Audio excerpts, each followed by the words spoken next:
Hey everybody, welcome back to the channel review anything and everything. And today we're getting into a little update of my Betta tank. So don't mind, I'm a little under the weather. But in the last video, I was showing you guys I was having some issues with things getting very cloudy because of the algae in the water. At least that's what they told me at the pet store. And in addition to that, with the new warmer temperature, let me bring this back a little bit. You guys get a little more view of everything in the scene. Don't mind the reflection. But I also had a lot of these kind of worms. I forget what they were called.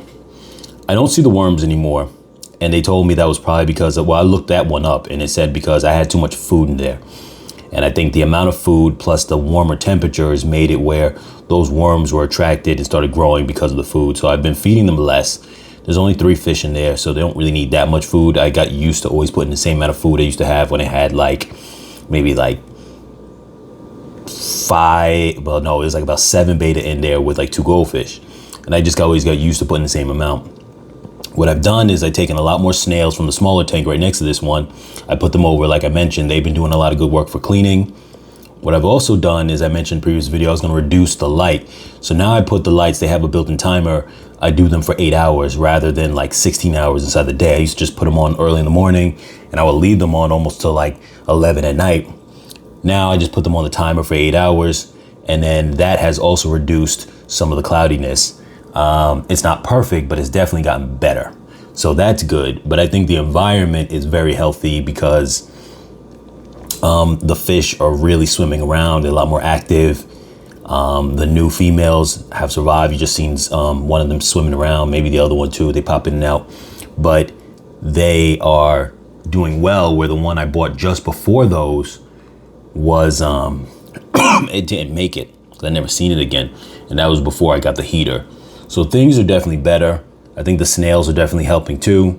They're getting big very fast because of the warm weather, the warm water, and the, just bigger fish tank, because the ones in the 10-gallon right next to it, it was very highly populated with snails. The water is room temperature, which you would think it would be warm. Right now, it's like a 70-something degree day, going to be 80-degree day. So the tank is warm now. It wasn't before, when we're a little bit more in the colder weather days, because the room temperature, if your home is about, say, 65 degrees, something like that, you might think, during the cold season, you might think that that's decent. Let me straighten this up a little bit. You might think that that's decent, but the fish tank's gonna feel super cold under those conditions.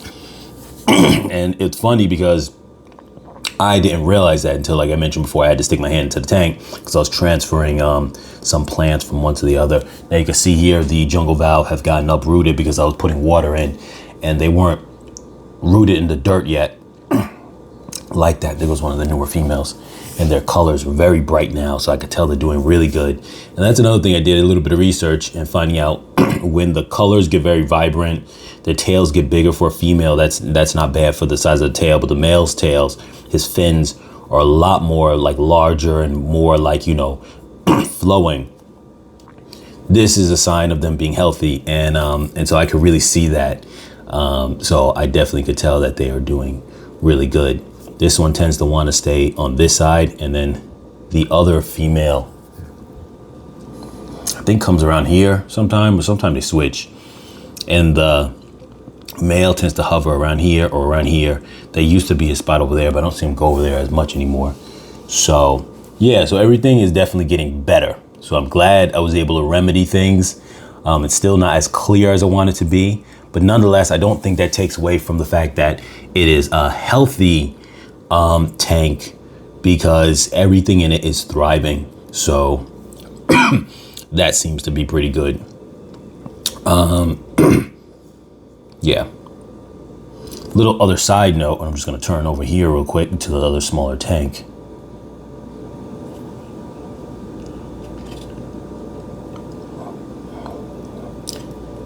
Well, on this lens, when I adapt to the less long lens, you guys can see into the water a little better. So I just want to give you guys a little bit more glimpse of that real quick.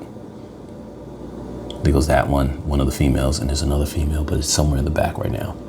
But taking a look at here, this other tank right here now, the smaller tank, this is where I have all my jungle valve. I don't have the sword plants in it. Once again, always forgive me that I don't know how to pronounce the name. It's like a sword, Echin, or Ekin. I know I say it wrong. Echin something. It's a longer word than that, but I always butcher it. But anyway, I call them sword plants. I don't have none of those inside this one. But this tank has always been less cloudy. It's got a little bit now of green getting on the side of the glass. But I recently had, you can see some fish inside there. I recently visited family in North Carolina, and I was with my sons, and they wanted to get fish from a little lake. So we got some, put them in a jar, brought them back with us. It's interesting because I don't know what type of fish these are, but we have 5 of them, and they're actually doing pretty well. They got inside here, they adapted. You could see that they're definitely wild fish, and that when I go near the glass, they get scared and they run to hide. But that deep, green gives them a place to hide. So that's like a big deal to them to be able to hide. But they're doing okay, so that's actually pretty cool. So that's the update right now as far as the tank situation. And stay tuned for any updates, you guys. I am still, the goal and the aim is to have my one male beta mate with the female. So I'm not going to put any more fish inside there, because too many fish, whether it's males or females or even any other kind of breeds of fish, will stress out the male. And the only reason why I know this is because the one time I had the male and the female bred, well, actually I had it twice, but the first time that it was really successful, the male, there goes both of the females now together. The male was very stressed out because he kept fighting the mom to stay away from the eggs, because he didn't want her to eat the eggs. So definitely a lot of fish to defend. If he has a bubble nest, will stress him out and might even cause him to abandon the bubble nest if he just feels too much. So I don't want to do that. So we're just going to try to keep these 2, and hopefully they will start that process. But it's been a little while now, and it's taking a while, because I've had times where I had beta inside a 10-gallon tank, just getting started off, both from the pet store, and within almost like a week to 2 weeks, they would already start that process. So here it's like, I don't have that yet.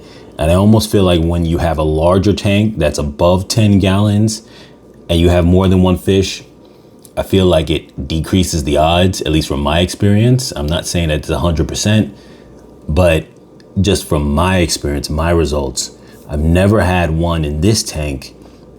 And this is my biggest tank, 20 gallon. I never had one actually breed in this tank, though I had them even attempt inside the 10 gallon that's next to it. But when the 10 gallon was actually in my bedroom, and I filmed some parts of that before, way back at the beginning points of the channel. Those are 2 females following each other again. And they look so good now that they're like healthy and the water's warm. They're not in the pet store. They look so much better. But like I said, when I was filming before and the 10 gallon was in my room, I had success quite easy, and they would always make the attempt, even if it didn't last. Like, even had one time, the second time that I had to happen, they gave birth. This was a different set of fish, beta fish. They gave birth, and it didn't last, but at least I was able to see the little ones. I let it do its own thing. I didn't want to intervene because I just thought it would make it on its own, and it didn't end up working out. But nonetheless, like, it happened. So I've never seen that even happen in this tank. So that's really something to think about. So yeah. Anyway, you guys, as always, like, share, comment, subscribe, and I will catch you guys in the next video.